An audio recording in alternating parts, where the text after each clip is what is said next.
नमस्कार दोस्तों, स्वागत है आपके यूट्यूब चैनल पे। आज के वीडियो में बात करने वाले हैं रिफाम्पाइसिन के बारे में कि टैबलेट होती क्या है, किस इंजेक्शन में काम करती है, क्या काम करती है, कैसे वर्क करती है, कितना डोज लेना चाहिए, साइड इफ़ेक्ट्स क्या हो सकते हैं, किन कंडीशन में इसको लेना चाहिए और किन कंडीशन में नहीं लेना चाहिए। तो वीडियो को अंत तक जरूर देखिएगा, वीडियो काफ़ी हेल्पफुल होने वाली है आप सभी के लिए। तो जान लेते हैं कि टैबलेट कैप्सूल होती क्या है। तो ये एक एंटीबायोटिक होती है जो मेनली माइक्रोबैक्टीरियम ट्यूबरकुलोसिस जैसे कि बैक्टीरिया से होने वाले इन्फेक्शन को ट्रीट करने के लिए यूज़ में ली जाती है। ये एक आरएनए पॉलीमरेज एंजाइम को ब्लॉक कर देती है। ये एक एंजाइम बैक्टीरिया के लिए प्रोटीन बनाने के लिए ज़रूरी होता है। जब प्रोटीन सिंथेसाइज रुक जाता है तो बैक्टीरिया मरने लगता है और इन्फेक्शन स्लो हो जाता है। अब बात कर लेते हैं कि ये मार्केट नेम में किस मार्केट नेम से और कौन कौन सी स्ट्रेंथ में मिलती है। तो ये एक पॉपुलर ब्रांड नेम में मिलती है जिसका नाम है रिफाम्पाइसिन का पॉपुलर ब्रांड नेम होता है। इसके मल्टीपल स्ट्रेंथ होते हैं जैसे कि 150 mg, 300 mg, 450 mg, 600 mg। अब बात कर लेते हैं कि रिफाम्पाइसिन कैप्सूल होती क्या है। इस कैप्सूल का यूज़ बैक्टीरियल इन्फेक्शन के कुछ स्पेसिफिक और सीरियस टाइप्स में किया जाता है। पहला होता है ट्यूबरकुलोसिस टीबी। ये एक इसका सबसे कॉमन यूज़ है। रिफाम्पाइसिन टीबी एक ट्रीटमेंट में कॉम्बिनेशन थेरेपी के पार्ट में के रूप में भी इसका यूज़ होता है दूसरे मेडिसिन के साथ, जैसे कि एक्टिव टीबी यानी कि 3 वीक से ज़्यादा खांसी जब होती है, खांसी में खून जब आता है, बुखार, चेस्ट पेन, वेट लॉस में, रात में पसीना आना। दूसरा होता है लेटेंट टीबी, तो जिसमें सिम्टम नहीं होता लेकिन इन्फेक्शन बॉडी में होता है।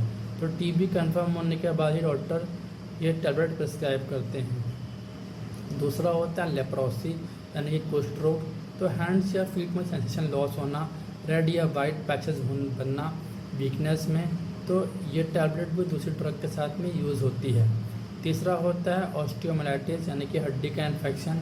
कॉमनली स्पाइन या लेग में बैक्टीरियल इन्फेक्शन से स्वेलिंग होता है, तो मेडिसिन हेल्प करता है इन्फेक्शन को कंट्रोल करने में। चौथा होता है एंडोकार्डिटिस, यह हार्ट के अंदर की लाइनिंग या वेल्स को इन्फेक्शन होता है। ये कैप्सूल डॉक्टर ही एडवाइस करते हैं, स्पेशली कॉम्बिनेशन थेरेपी में। पांचवा होता है ब्रेन एब्सेस में, यानी कि ब्रेन में स्वेलिंग और पस भर जाता है, तब ये लाइफ थ्रेटनिंग हो सकता है, इसलिए इसे मेडिसिन ये हेल्प करती है। छठा होता है मैनिंजाइटिस, ब्रेन और स्पाइनल कॉर्ड की कवरिंग मैनिंगनेस में इन्फेक्शन होना।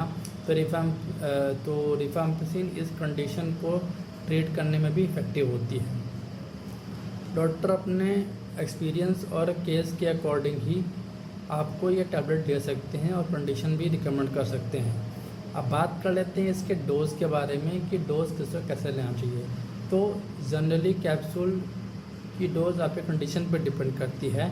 जनरली एक दिन में या 2 बार लेनी होती है, 1 या 2 बार लेनी होती है एक दिन के अंदर।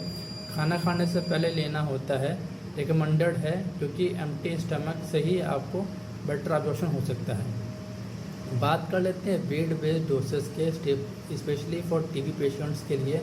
तो 10 mg पर किलोग्राम बॉडी वेट के हिसाब से उसको डोज कर दिया जाता है। फॉर एग्ज़ाम्पल 60 किलोग्राम का पेशेंट है तो उसको 600 mg डोज दिया जाएगा। तो हमें डॉक्टर की गाइडेंस में ही इस डोज को लेना चाहिए, सेल्फ मेडिकेशन कभी ना करें। साइड इफ़ेक्ट जान लेते हैं इस टैबलेट के बारे में। तो कुछ कॉमन साइड इफ़ेक्ट हो सकते हैं जैसे कि नोसिया, वॉमिटिंग, पेट दर्द, skin dryness, low platelet count, orange या फिर रेड कलर का यूरिन होना, जो नॉर्मल होता है इस मेडिसिन से। अगर सीवियर एलर्जिक रिएक्शन या फिर अनयूजुअल सिम्टम हो तो डॉक्टर से ज़रूर संपर्क करें। अब बात कर लेते हैं कब कब ये मेडिसिन अवॉइड करना चाहिए। तो ये मेडिसिन सबको सूट नहीं करती है, ये सिचुएशन में कॉशन ज़रूरी होता है। जैसे कि अगर आपको एलर्जी हो इस मेडिसिन से, प्रेगनेंसी में बिना डॉक्टर के एडवाइस से नहीं लेना है इसको। तीसरा, किडनी या लीवर प्रॉब्लम में दूसरे मेडिसिन के साथ ये इंट्रैक्शन हो सकती है। तो दोस्तों, ये थी आज की वीडियो। आज हमने जाना कि मेडिसिन होती क्या है, कैसे काम करती है, किस कंडीशन में इसका यूज़ होता है, कैसे लेना है, क्या क्या साइड इफेक्ट हो सकते हैं, क्या क्या प्रिकॉशन हो सकते हैं। तो अगर आपको वीडियो अच्छा लगा तो वीडियो को लाइक करें, चैनल को सब्सक्राइब करें, वीडियो को शेयर करें, कमेंट बॉक्स में कमेंट करें। मिलते हैं नेक्स्ट टाइम, तब तक के लिए जय हिंद, वंदे मातरम।